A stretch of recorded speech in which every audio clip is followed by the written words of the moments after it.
المغرب، هاتوا المغرب، هاتوا المغرب. ألف مبروك لمنتخب المغرب، تأهل إلى الدور النهائي من مسابقة كأس العرب قطر بعد فوزه التاريخي على منتخب الإمارات. المنتخب المغرب أعطانا درس في كرة القدم، أيستحق هذا التأهل إلى النهائي. الحقيقة اليوم شفنا فريق المغرب جاوها 6 فرص سانحة للتسجيل. صحيح. وتجي تشوف مثلا فهمتني لاعبي المغرب لو دونجي فيان دو بارتو، اتاكون الناس كل تنجم تماركي، سوليديتي ديفونسيف كبيره، جارديان كيف ديما حاضر، معناها تحس اللي هو فريق متكامل. في نهائي كأس العرب كابتن نهائي المغرب ليس بمفاجأة، لأن صار الإجماع على أن المنتخب المغربي هو من أحسن المنتخبات، ولو أنه المنتخب الثاني وليس الأول. طلع هذا من ناحية، معناها كل كيفاش نقولوا تكهنات كانت تصب في خانة المغرب، والمغرب عرف كيفاش يجير سو تورنوا دي فاسون اكستراوردينير. مبروك للمغرب.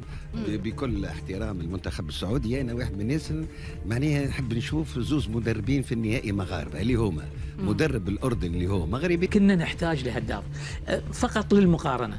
السيد أولافيو كوزمان استبدل 5 لاعبين، والسيد طارق السكتيوي استبدل 4 لاعبين بما فيهم 2، أشرف المهديوي وعندك عبد الرزاق حمد الله. الاثنين هذيلا سجلوا أهداف من أنصاف الفرص، من أقل الفرص. في حال كنا نبحث عن التعادل هم سجلوا الهدف الثاني، صعبت الأمور أكثر. احنا ترى مسيطرين على أجزاء كثيرة من الشوط الثاني.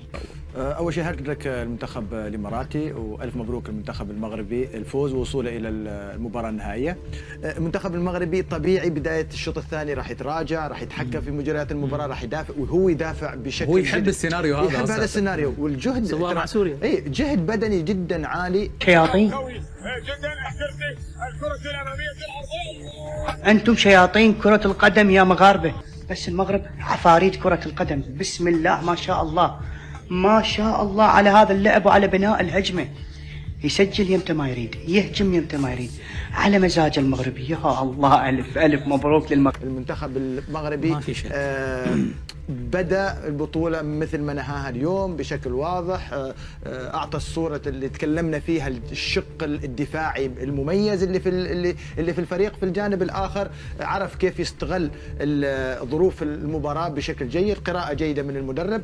ونفس الشيء في الجانب الآخر، لا تنسى يعني جودة اللاعبين وكواليتي اللاعبين، لأن الأهداف اللي دخلت اليوم 3 أهداف فيها تبين لك جودة وقيمة لاعبين. جودة اللاعبين ما في من وسط الملعب، حتى التحضير على فكرة بدون ضغط من المنافس. وهذا اللي يجيد المنتخب المغربي على فكرة، هو كل أمور معتمد على التمركز وعلى نار هادية كل تمركزه. لاحظ هنا ألف مبروك لمنتخب المغربي وهارد لك للإمارات. ولكن تعالوا خلونا نتكلم. شفتوا المغرب يا اخوان يا ناس، افهموا، بصف ثالث ينافس على اللقب. وانا تكلمت وياكم فيديوهات كثيرة وقلت لكم ان المغرب ما في احد يقدر عليه، ما في احد، صعب انك تقدر على المغرب يا رجل. بالصف الثالث يسيطر ويستحوذ ويسوي كل شيء.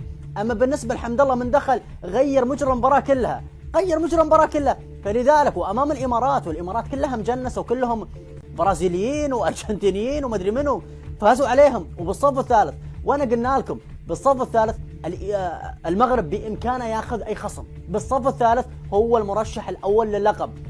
جماعة امكانياتهم صعبة، امكانيات المغرب حال البرازيل، حال الارجنتين، ما حد يقدر عليه.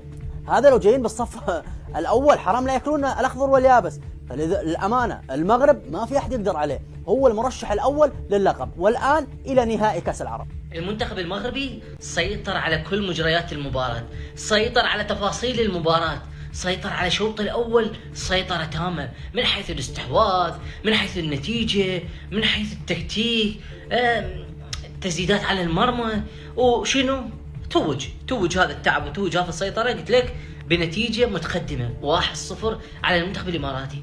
الصراحة بس الكلة، شنو هالكلة يا أخي، كريستيانو وطفر. المنتخب المغربي ترى للتذكير جاي لكم بالفئة الثالثة، اي نعم بالاحتياط جاي لهالبطولة كأس العرب فريق ثالث. مستحيل ادي جايين يعني استجمام، يعني هي بطولة، انتوا جايين حصة تدريبية. يعني بس سؤال المنظمين بطولة كأس العرب، انت من تيجي تخلي لي المنتخب المغربي بهاي البطولة، انت تدري شنو يعني؟ انت حرقت الفيلم من بدايته، لان نعرف منو البطل راح يكون بالاخير، المنتخب المغربي. المنتخب المغربي فاز على المنتخب الاماراتي بثلاثية نظيفة وتأهل الى النهائي. مبروك ديما مغرب. يعني ايش تتوقع؟ جايين بالفئة الثالثة، ما ادري جايين حصة تدريبية، ما ادري هل هو عندهم معسكر تدريبي بهالبطولة، لو هي بطولة تنافسية. عافية والله، عافية المغرب والله. صباح صراحة يا اخي، البطولة اللي هم بيها الموجودين بيها تشوف رتم البطولة على مستوى عالي. مبروك يا المغرب. مبروك علينا هذه البداية. ما زال ديما مغرب. مبروك المغرب، وصولهم للنهاية، أول منتخب الطرف الأول في النهاية بعد ما سجل الثاني على الإمارات وحسم المباراة.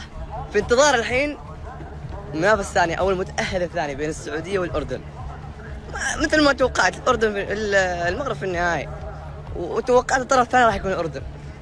ما ادري عاد هل السعوديه راي ثاني؟ ننتظر ونشوف. المغرب، هاتوا المغرب، هاتوا المغرب.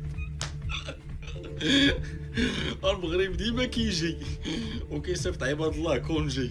ويلي واش قلت لكم 3-0 وشي 3-0. برافو المغاربه. اليوم ماتش كبير، اليوم درتو ماتش كبير تبارك الله، ماتش خيالي اقسم بالله.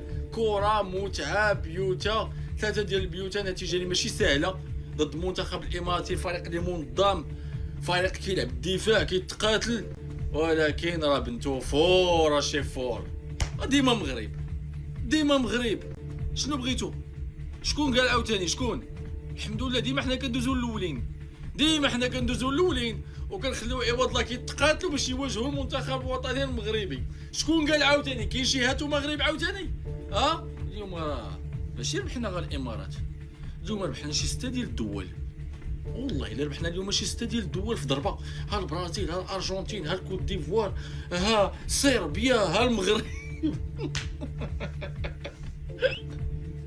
لا جديد يذكر ولا قديم يعاد. المنتخب المغربي للمرة الثالثة في تاريخه إلى نهائي كأس العرب بعد أداء أكثر من رائع وفوز على المنتخب الإماراتي 2-0 في مباراة ممتعة من الجانبين. لكن المنتخب المغربي تفوق بالصف الخامس على المنتخب البرازيلي أو المنتخب الإماراتي اللي قدم مباراة محترمة. لكن المنتخب المغربي أداء أكثر من رائع، أداء ممتع بصراحة. كل الاحترام والتقدير للمنتخب المغربي والمدرب طارق السكتيوي اللي أنا بعشقه وبحبه، الدماغ اللي شغالة بصراحة. النهارده المنتخب المغربي بيقول هل من منافس؟ مش لاقي اي منافس سواء في افريقيا في العرب في العالم. بصراحه المنتخب المغربي بيجي مرعب. مليون مبروك للشعب المغربي، مليون مبروك لكل المغاربه، افتخروا. بالك واحد يزيد يغلط يقول لك هاتوا المغرب على نداء الجماهير اللي راح يلعبوا السعوديه والاردنيه. على باش واحد يتكلف بالك واحد فيكم يغلط يقولوا هاتوا المغرب، باسكو ولا قلتوا هاتوا المغرب يبعتك بالباليستي خويا بالاهانه. شفتوا خوتي؟ عبالك ها باللي يجي 3-0 باللي يجي خويا. عباك سكيتي ويجي دخل اشرف بن شرقي، ما داك شافهم باللي مزيد اشرف بن شرقي غير تم الكيرتي ودخلوا مع لافا تاع الماتش. يعني ما حبش يفورسي والله العظيم. وكان دخل كيرتي واشرف بن شرقي بلومي ميطون نقسم لكم بالله غير روحوا بسكاره. عباك العلاقات بالامارات، علاش العلاقات الاماراتيه المغربيه ضربهم بثلاثه مع الرأفه خويا. عبا كاين حقوق الانسان، كاين حقوق الجوار، كاين ضحكه بروتوكوليه، ما كان لا بروتوكول لا ضحكه بروتوكوليه لا والو. التمع 3 بالاهانه. اللي يزيد يقول لك، اللي يقول انا وانا جيب له المغرب، اللي يقول انا منظومه قويه. لور والله غير لور، باجاجي طراجي كاليتي كونتيتي كيما بغيت ديرها.